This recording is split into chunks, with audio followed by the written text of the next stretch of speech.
For the fourth spring season in a row, we have football to be watched. And while every previous league has not survived past its initial 4 or 5 games, with the exception of the FCS, which has continued on even to this day, making it to a second season, though I will say the FCS, the fan-controlled football league, does feel like more of a WWE type of thing, where it's going for being more of a spectacle of itself than being a true developmental league to one day get these guys into the NFL. When you have Johnny Manziel throwing touchdown passes to Terrell Owens, that's cool and all, but nobody's going to end up in the NFL in that type of spectacle. So that's why I was super excited when Fox and NBC teamed up to be broadcasting the USFL in its second iteration, coming off the heels of its 1980 version, which was very successful, at least in the spring, until it turned into a fall format and tried to compete head-to-head with the NFL. But this version of the USFL is going for something completely different, understanding the fact that it's a minor league and openly having players express the fact that ultimately they want to get into the NFL, and that should be the goal of these players if you want to have a higher end of the lower tier players. Just like with these past spring leagues, I've been at least watching highlights of every single game, regardless of the team playing, because I'm very invested in this league, just like I have been with the XFL and the AAF.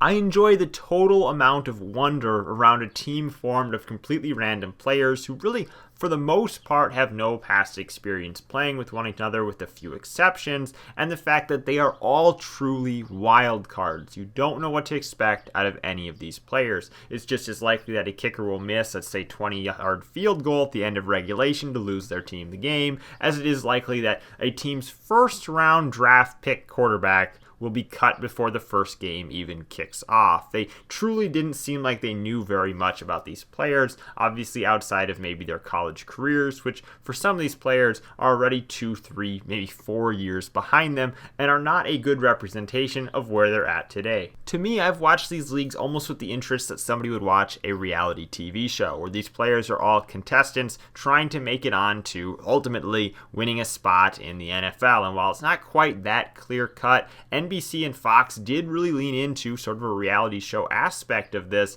when they brought the microphones to the sidelines to do those sideline interviews like you saw in the XFL, but they really took it a step further with the TV show United by Football, which aired every week so far during the season, that kind of has a lot of insight into what's happening with the players and their personal lives outside of the game, and kind of takes you off the football field in what really does feel like a reality TV show, and is surprisingly well put together for something like this. Because when you have teams of guys that weren't cutting checks playing in professional football games last year, they've all been trying to do something else, obviously, to pay the bills in the meantime. And you quickly get to learn that some of these players are still students. Maybe they went back to school. They have other careers that are completely outside of what you would expect for somebody who's on a football field on Sunday. You just don't have that type of insight into these players when they're playing in the NFL, because you understand that their job is to be a football player. But when it comes to players like this in the USFL, they're so much more than that. They're much more dynamic because they have careers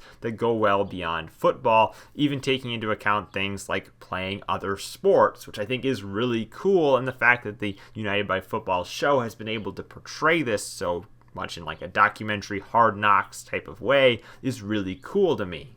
I understand some football fans may not be interested in the idea of watching games played between guys that they'd say, quote unquote, couldn't make it in the NFL, but the reality is these are still top tier athletes that are far beyond what the average person in America is able to do, and getting to watch them play, knowing that they are at least a step closer to the average person and are leading these seemingly very average lives because they're not super wealthy and they don't strictly focus on football, and they have lives that are outside of football in a way that involves other careers, is really cool, and it really humanizes the players in a way that I feel like the NFL can't do. As a Minnesota Vikings fan, I really enjoy watching the preseason games because I'm really just waiting for that one breakout guy that ends up being somebody who maybe went undrafted, that ends up on the main roster one day and just has a breakout success, Adam Thielen type style. But Kyle Sloter for the Minnesota Vikings was that player for a long time. He has never actually got a shot during the regular season. Kyle Sloter put up insane numbers in the preseason, both on the Broncos and later on the Vikings, where he spent, I believe, 2 full seasons as well as a partial third season, being on the active roster, not even on the practice squad. The Vikings were so worried somebody else was going to swoop this guy up, yet they ultimately didn't actually do anything with him, in part possibly because Mike Zimmer didn't think he practiced very well. While I'm not quite delusional enough to be drinking the Kool-Aid like some fans were and thought that Kyle Sloter was going to be the future franchise quarterback, I did think that he very viably could be a second-string quarterback, which he did serve in that position behind Case Keenum in the miraculous Minnesota Miracle run that the Vikings had in that playoff year. This is a guy that was a wide receiver in college and spent 1 year playing quarterback and ultimately was able to turn it into the professional career that he's had, kind of tagging along the bottom of rosters, being on practice squads, and ultimately ending up being a starter in the USFL for the Breakers. And it's a guy like that I want to get behind to be able to cheer for and hope that he can make it on to the next stage and succeed in the dreams he has of playing in the NFL,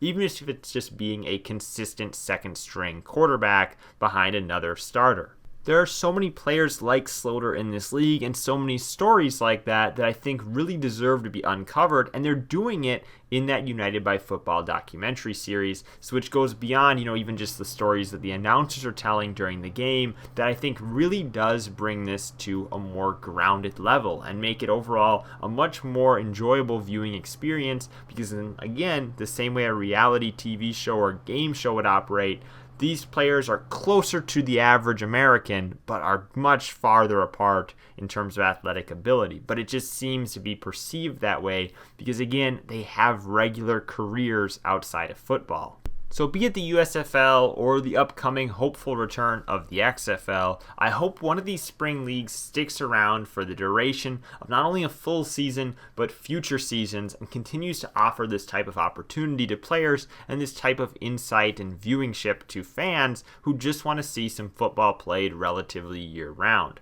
And I understand that I have talked in the past about Canadian football and how I think that that's a great viable option, but I do think that this is even more exciting when you add in the fact that these guys have not played together previously, and most of them are just being thrown together for the first time this year, creating a whole ton of unknown dynamics that just play themselves out throughout the season. To me, that's really cool. Thank you guys for watching. I'm Bailey, and I will see you in the next video.